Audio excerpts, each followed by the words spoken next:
महाराष्ट्र प्रदेश की कार्य समिति की आज की इस बैठक में मंचासीन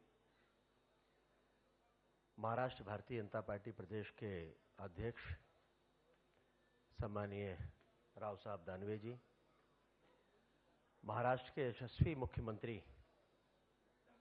सम्मानीय देवेंद्र फडणवीस जी, पार्टी के वरिष्ठ नेता सम्मानीय खड़से जी, भारतीय जनता पार्टी के राष्ट्रीय उपाध्यक्ष और मैं जिस प्रांत से आता हूं वहां के प्रभारी सम्मानीय विनय सहस्त्रबुद्धे जी, पार्टी के राष्ट्रीय सह महामंत्री संगठन सम्मानीय सतीश जी, मंचासीन सम्मानीय सुधीर मुनगंटीवार जी, श्री चंद्रकांत दादा पाटिल जी, श्री तावड़े जी, श्रीमती पंकजा जी, श्री आशीष सेलार जी, श्री कपिल पाटिल जी, श्रीमती विजयाताई जी, श्री संदीप लेले जी, श्री दयानंद जी, माधवी ताई जी, विष्णु सावरा जी, सुभाष देशमुख जी, महाराष्ट्र प्रदेश के महामंत्री संगठन सम्मानीय बुसारी जी, पार्टी के महामंत्री भाई सुजीत जी, अतुल जी, संजय जी, डॉक्टर रामदास आंबेडकर जी, यहां उपस्थित पार्टी के सभी सम्मानीय वरिष्ठजन, उपस्थित कार्य समिति के सभी सम्मानित सदस्यगण, उपस्थित मातृशक्ति। अभी भारतीय जनता पार्टी की राष्ट्रीय कार्य समिति की बैठक संपन्न हुई और अब यह व्यवस्था बन चुकी है कि पहले पार्टी की राष्ट्रीय कार्य समिति, फिर प्रदेश की कार्य समिति, उसके बाद जिला, मंडल। उसके पीछे जो उद्देश्य है कि पार्टी के किए हुए निर्णय और विचार मंथन को संगठन में नीचे तक पहुंचाना और साथ में राष्ट्रीय स्तर से पार्टी के नेतृत्व के द्वारा जो संदेश है उस संदेश को भी जिला, मंडल एवं बूथ तक पहुंचाने के बारे में योजना बनाना। इसमें संदेश भी एकदम स्पष्ट है कि हमारा संगठन जो वास्तव में हमारी ताकत है, उसकी प्राथमिक इकाई तक उसे गतिमान बनाए रखना और साथ में हम सत्ता में जहां जहां हैं,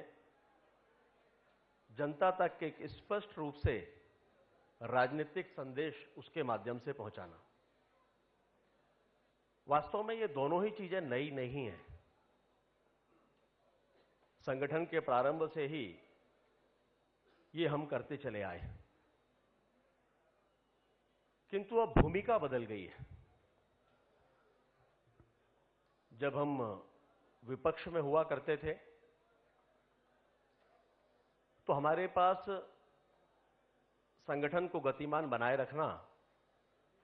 और जनता तक संदेश देने के लिए आंदोलन और अन्य संगठनात्मक गतिविधियां, यही हमारी प्राथमिकता हुआ करती थी। लेकिन अब जब हम केंद्र में सरकार में है, महाराष्ट्र में भारतीय जनता पार्टी की सरकार है, तो हमारी जिम्मेदारी अब कहीं ज्यादा बढ़ गई और अपनी दोनों ही सरकारों, केंद्र में माननीय नरेंद्र मोदी जी के नेतृत्व वाली सरकार हो अथवा महाराष्ट्र प्रदेश में यहां के यशस्वी मुख्यमंत्री माननीय देवेंद्र फडणवीस जी के नेतृत्व वाली सरकार, इन दोनों ही सरकारों के अच्छे कार्यों को जनता तक पहुंचाना, ये कार्य कठिन तो नहीं लेकिन अधिक जिम्मेदारी से भरा हुआ है। और इसलिए बार बार पार्टी इस बात को कहती है कि बहुत बार हमारे मन में ये बातें आती हैं कि प्रारंभ से जो कार्य हम करते चले आए थे, क्या आज भी उसी तरह से उस कार्य को हमें करना है जबकि हम सत्ता में। नेतृत्व का स्पष्ट मानना है कि अब बल्कि उस कार्य को कहीं अधिक जिम्मेदारी के साथ करना है। क्योंकि क्या इस बात पर हम विश्वास करेंगे कि जिम्मेदारी निभाने के मामले में आज जनता हमसे कहीं अधिक आगे दिखाई दे रही है। जो संदेश हमें नीचे तक पहुंचाना है, जनता तेज गति से लेकर उसको आगे बढ़ रही है। बहुत बार हम ये मानते हैं कि एक राजनीतिक दल के रूप में अपने किए हुए अच्छे कार्यों का सकारात्मक संदेश जनता तक पहुंचाने के लिए हमें मीडिया की आवश्यकता होती है, मीडिया को माध्यम बनाना होता है और उसके सकारात्मकता के माध्यम से अपने संदेश को हम नीचे तक पहुंचा पाते हैं। किंतु अभी चित्र एकदम बदला हुआ दिखाई दे रहा है। हमारे सामने प्रत्यक्ष प्रमाण है। 8 नवंबर को जो एक ऐतिहासिक निर्णय, अलग अलग नाम है, नोटबंदी, डिमोनेटाइजेशन, जो एक निर्णय लिया गया, उससे बड़ा प्रमाण दूसरा नहीं हो सकता कि उस निर्णय के बाद एक ऐसा निर्णय जो शायद 100-200 सालों में कभी एक आध बार इस तरह का होता है, उस निर्णय के बाद में देश में जिस तरह की परिस्थितियां बनी, बैंकों के बाहर लंबी लंबी लाइनें लगीं, तात्कालिक रूप से कुछ कठिनाइयां भी हमें दिखाई दी और हम इस बात को भी मानते हैं कि